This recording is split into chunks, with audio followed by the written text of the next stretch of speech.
Assalamualaikum warahmatullahi wabarakatuh. Kami dari kelompok 9 yang beranggotakan saya sendiri Atiatul Husna dan Anggita Nurhayu Setianingrum. Pada kesempatan kali ini, kami akan menyampaikan materi tentang Acquisition and Disposition of Property, Plant and Equipment, atau akuisisi dan penilaian properti, pabrik dan peralatan. Nah, pada materi kali ini apa saja sih yang akan kami bahas? Nah, dalam PPT kali ini itu ada 4 pembahasan. Yang pertama tentang akuisisi dan penilaian properti, pabrik dan peralatan. Yang kedua ada penilaian. Yang ketiga itu ada biaya setelah akuisisi. Yang keempat juga ada disposisi aktiva tetap. Pembahasan yang pertama yaitu tentang akuisisi dan penilaian properti, pabrik, dan peralatan. Dalam hal menilai properti, pabrik, dan peralatan yang berasal dari akuisisi itu menggunakan biaya historis. Nah, biaya historis itu diukur oleh kas atau harga ekuivalen kas untuk memperoleh aktiva dan membawanya ke lokasi, serta kondisi yang diperlukan untuk digunakan. Perusahaan itu mengakui properti berupa pabrik dan peralatan ketika biaya dari aset dapat diukur secara nyata dan besar kemungkinan jika perusahaan itu akan mendapatkan manfaat ekonomi di masa depan. Dalam akuisisi, biaya-biaya apa saja sih yang tercakup dalam penilaian awal properti, pabrik, dan peralatan? Nah, biaya-biaya tersebut itu seperti biaya tanah, biaya bangunan, dan biaya peralatan. Yang pertama yaitu terkait biaya tanah. Semua pengeluaran akuisisi tanah itu dianggap sebagai bagian dari biaya tanah.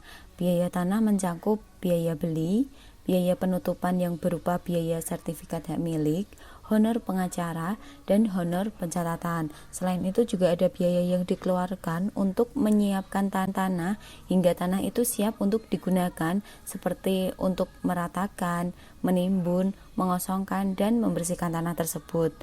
Asumsi mengenai hak gadai beban ataupun hipotek dan setiap perbaikan lainnya yang memiliki umur tidak terbatas. Secara umum, tanah itu adalah bagian dari properti, pabrik, dan peralatan. Namun, jika bertujuan untuk mendapatkan dan memiliki tanah adalah spekulatif, maka tanah itu diklasifikasikan sebagai investasi. Nah, dan jika tanah dimiliki untuk dijual kembali, maka harus diklasifikasikan sebagai persediaan. Yang kedua itu tentang biaya bangunan. Biaya bangunan itu harus melibatkan semua pengeluaran yang berhubungan dengan akuisisi atau konstruksinya. Biaya-biaya ini meliputi biaya bahan, biaya tenaga kerja, dan overhead yang terjadi selama konstruksi, honor profesional, serta izin mendirikan bangunan. Yang ketiga tentang biaya peralatan. Peralatan di dalam akuntansi itu meliputi peralatan pengiriman, peralatan kantor, mesin-mesin, perabotan, dan perkakas. Kemudian ada perlengkapan tetap, peralatan pabrik, dan aktiva tetap sejenis lainnya. Biaya aktiva semacam ini itu meliputi harga beli, biaya pengangkutan dan penanganan, kemudian juga ada asuransi peralatan perjalanan, biaya fondasi khusus jika diperlukan, kemudian juga ada biaya pemasangan dan perakitan, dan biaya untuk menjalankan uji coba. Kemudian pembahasan yang kedua itu berkaitan dengan penilaian. Masalah-masalah apa saja sih yang berhubungan dengan perolehan dan penilaian aktiva tetap? Nah, masalah akuntansi yang berhubungan dengan perolehan dan penilaian aktiva tetap itu ada diskon tunai, kemudian juga ada aktiva yang dibeli dengan kontrak kredit jangka panjang, kemudian ada pembelian lamsam, kemudian ada penerbitan saham, pertukaran aktiva non moneter, dan juga kontribusi. Yang pertama itu tentang diskon tunai. Jika suatu perusahaan itu membeli aktiva tetap dan mendapatkan diskon tunai karena pembayarannya yang lebih cepat, maka itu terdapat dua sudut pandang berkaitan dengan diskon tunai ini. Yang pertama, itu diskon diambil atau tidak dianggap sebagai pengurang biaya aktiva. Karena apa? Karena biaya real dari aktiva merupakan harga ekuivalen kas aktiva. Dan syarat diskon tunai ini mungkin sangat menarik, sehingga kegagalan untuk mengambilnya berarti kesalahan dari manajemennya. Yang kedua, itu diskon tunai tidak selalu dianggap sebagai kerugian karena mungkin syaratnya tidak menguntungkan atau tidak bijaksana bagi perusahaan jika mengambil diskon tunai itu. Yang kedua yaitu aktiva yang dibeli dengan kontrak kredit jangka panjang. Aktiva tetap ini seringkali dibeli atas dasar kontrak kredit jangka panjang dengan menggunakan wesel, hipotek, ataupun obligasi. Agar dapat menunjukkan biaya secara tepat, aktiva yang dibeli dengan kontrak kredit jangka panjang ini harus diperhitungkan pada nilai sekarang dari pertimbangan yang dipertukarkan antara pihak-pihak yang melakukan kontrak pada tanggal transaksi. Kemudian yang ketiga itu ada pembelian lump sum. Apabila hal ini terjadi, maka perusahaan itu harus mengalokasikan total biaya di antara berbagai aktiva itu berdasarkan nilai pasar wajar aktivanya, dengan asumsi bahwa biaya-biaya ini akan bervariasi dalam proporsi langsung terhadap nilai wajarnya. Kemudian yang keempat itu ada penerbitan saham. Apabila properti diperoleh perusahaan melalui penerbitan sekuritas seperti saham biasa, maka biaya properti itu tidak dapat diukur secara tepat dengan nilai pari atau nilai yang ditetapkan saham tersebut. Jika saham itu sedang diperdagangkan secara aktif, maka nilai pasar saham yang diterbitkan merupakan indikasi yang wajar atas biaya properti yang diperoleh. Jika nilai pasar dari saham biasa yang ditukarkan itu tidak dapat ditentukan perusahaan, maka nilai pasar dari properti itu harus ditentukan dan digunakan sebagai dasar untuk mencatat aktiva dan penerbitan saham biasa. Yang kelima ada pertukaran aktiva non-moneter. Aktiva non-moneter itu seperti properti, pabrik, dan peralatan yang masih diperdebatkan atau masih kontroversial. Sebagian akuntan itu berpendapat bahwa akuntansi untuk jenis pertukaran ini harus didasarkan atas nilai wajar aktiva yang diberikan atau nilai wajar yang diterima dengan mengakui suatu keuntungan atau kerugian. Sebagian yang lain itu berpendapat bahwa akuntansi harus didasarkan atas jumlah yang tercatat atau nilai buku dari aktiva yang diberikan tanpa mengakui keuntungan dan kerugian. Dan sebagian yang lainnya itu memilih pendekatan yang akan mengakui kerugian dalam semua kasus, tetapi menangguhkan keuntungan dalam situasi khusus. Yang keenam itu ada kontribusi. Perusahaan itu kadang-kadang dapat menjadi penerima ataupun pemberi kontribusi berupa donasi ataupun hadiah. Kontribusi semacam ini disebut sebagai transfer tanpa mengharapkan timbal balik karena mereka mentransfer aktiva pada satu arah.